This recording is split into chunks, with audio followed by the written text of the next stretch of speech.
right, in this video, we're going to talk briefly about our orbit cameras here. So in the empty configurator, you'll notice there's already an orbit camera dropped in here, and the system startup already has some logic to activate this camera. So by default, Control-Alt-C is how you start the system. So I'm going to do that now, and then you'll see now I have this camera, and I can't click on the torus, and when I click and drag, it rotates the camera, and you also see it goes below the ground. So the camera is set up as a separate asset, and then this is also provided just under here, orbit camera, basic orbit. There's a variant of it that tracks on a curve that we're not going to talk about, but it has very similar properties. So the idea is that this is a smart asset. So inside it, there's all the logic to handle the camera movement and all that. And then on the top level asset, this X form here, in raw USD properties, there's all these camera attributes that we've added. And these are all the custom values for like an interactive camera.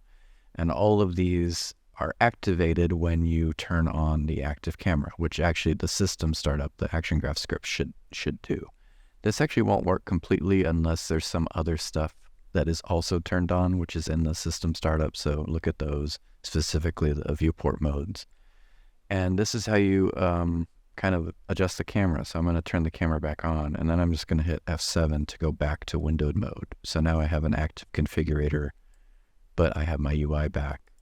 So you can see I could say, let's change, you see it goes below the ground here. So if I change the pitch max to, I don't know, like 2, I can't go as far down. So maybe I'll set it to 5.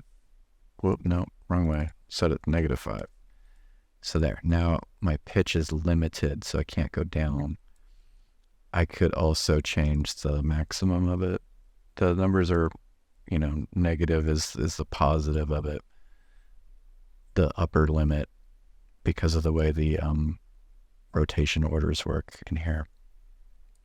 So just like all these other assets, encourage you to open this up and look at it and play with it, learn from it, tune it to be what you need. And then you can see how all these attributes connect to the actual interaction of the camera, like when I'm zooming, rotating, and then if I right click, I get this free look that resets itself. So yeah, try it all out. Thanks.